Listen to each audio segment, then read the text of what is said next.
L'édition régionale de ce lundi 5 novembre. Bonjour à toutes et à tous. Merci d'être en notre compagnie. Ravi de vous retrouver pour un nouveau journal avec d'abord, comme toujours, vos prévisions météo. Globalement aujourd'hui un temps sec et dégagé. On profitera en effet de belles éclaircies malgré des passages nuageux, parfois des voiles nuageux même assez opaques.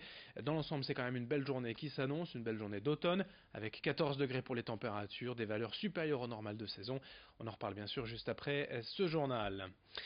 Et dans cette édition d'abord, l'étude de l'INSEE concernant le commerce et l'emploi dans les Hauts-de-France, l'évolution de ces 10 dernières années et un état des lieux aujourd'hui qui montre notamment qu'il y a plus d'emplois en CDI dans le commerce que dans tout autre type de secteur, mais ces personnes en CDI sont aussi moins nombreuses à être en temps complet. On compte également plus de femmes dans le commerce, 55% contre 45% d'hommes. Ces postes représentent 15% de l'emploi régional, un poids comparable à celui de l'industrie dans les Hauts-de-France. Enfin, parmi les territoires les plus dynamiques, il y a bien évidemment la métropole lilloise et le sud des Hauts-de-France, le sud de la Picardie un peu plus connecté à l'île de France.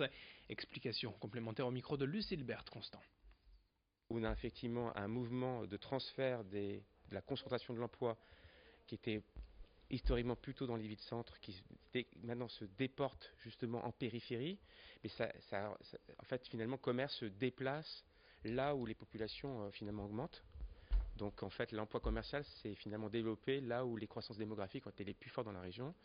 C'est un phénomène à la fois régional, mais aussi qu'on observe aussi dans l'ensemble des autres régions. Après, il peut y avoir des exceptions, bien sûr, dans les territoires. Notamment, il y a eu un très bon maintien dans l'emploi, notamment sur certaines grandes villes de la région, notamment sur l'île, dans les villes-centres, ou encore comme Beauvais ou Amiens, où là, pour le coup, l'emploi c'est plutôt bien maintenu dans ces espaces. Voilà. Dans ce journal et dans l'actualité régionale, nous vous relayons à présent le témoignage d'une mère célibataire à Tourcoing. Élodie Simon subit depuis 2013 des problèmes d'humidité dans son logement et ses deux enfants de 3 et 9 ans souffrent selon elle aujourd'hui de complications respiratoires à cause de ses conditions de vie. À l'origine, un an après son emménagement et à sa demande, des travaux ont été faits par le bailleur Vilogia, mais selon Élodie, les murs ont simplement été repeints et non pas traités en profondeur. En décembre 2017, le tribunal de Tourcoing a ordonné d'ailleurs au bailleur d'effectuer des travaux, mais entre-temps, Vilogia a revendu l'appartement à un autre bailleur partenaire Habitat. Ce dernier a depuis fait appel à des entreprises spécialisées qui n'ont pas détecté d'où venait ce problème d'humidité. La situation est donc aujourd'hui au point mort. Je vous propose d'écouter ce témoignage recueilli pour nous par Idil Gunay. Je suis arrivée donc dans les logements. J'ai tout de suite vu des traces de moisissure, de l'humidité sur les façades des chambres des enfants, surtout devant. Derrière aussi, il y avait beaucoup de moisissures, beaucoup, mais vraiment beaucoup. C'était invivable, irrespirable. J'ai tout de suite alerté donc mon ancien bailleur qui était Vilogia. En vain. Je vis avec mes enfants qui ont une bronchopathie sévère au niveau des bronches qui s'inflamment. Ils ont énormément d'asthme. Ils sont en détresse respiratoire quand ils sont au sein de mon logement. C'est devenu invivable. J'ai des médecins, j'ai énormément de suivi. Mes enfants, ils ont 3 à 4 séances de kiné respiratoire par jour. Ils sont énormément bien suivis, ils sont épaulés par le CHR de Lille. Là, franchement, à l'heure d'aujourd'hui, je sature au niveau du logement. Je n'ai plus de VMC cuisine, je n'ai plus de VMC salle de bain, je n'ai plus de VMC toilette. J'ai un dégât des eaux qui persiste depuis 4 ans. 4 ans que je ne cesse de répéter à mon bailleur de venir en urgence. Là, depuis une semaine, je me retrouve sans électricité, sans courant.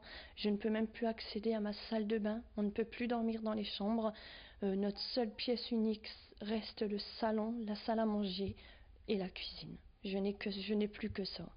Je soigne mes enfants avec des aérosols respiratoires, avec des machines également, avec des corticoïdes. Même la médecine aujourd'hui ne savent plus quoi donner par rapport à leur bas âge, par rapport aux doses. Donc franchement, je ne sais plus quoi faire là. Et je demande vraiment un logement, si c'est possible, 3 chambres. Ne plus me laisser comme ça avec mes enfants. J'en ai vraiment besoin.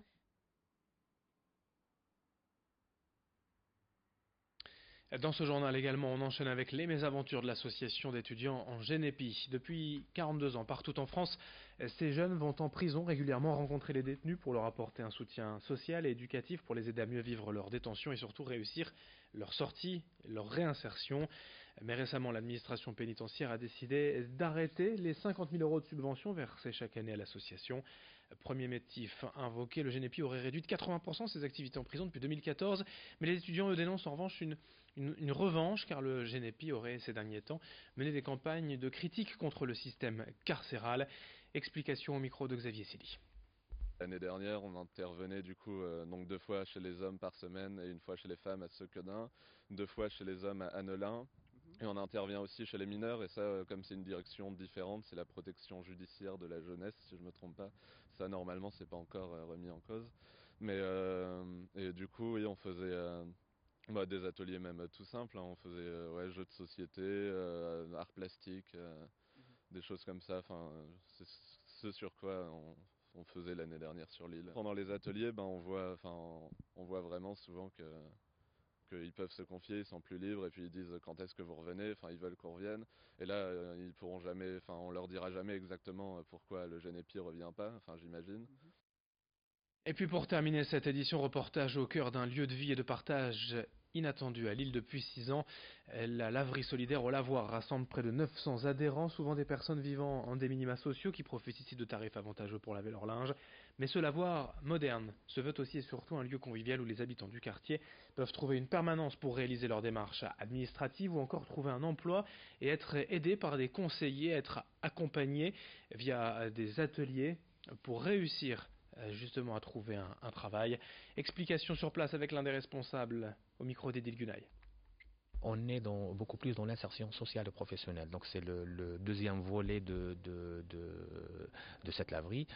C'est accompagner les gens d'une part, soit dans la recherche d'emploi, soit la levée des freins à l'emploi pour des personnes qui sont très éloignées.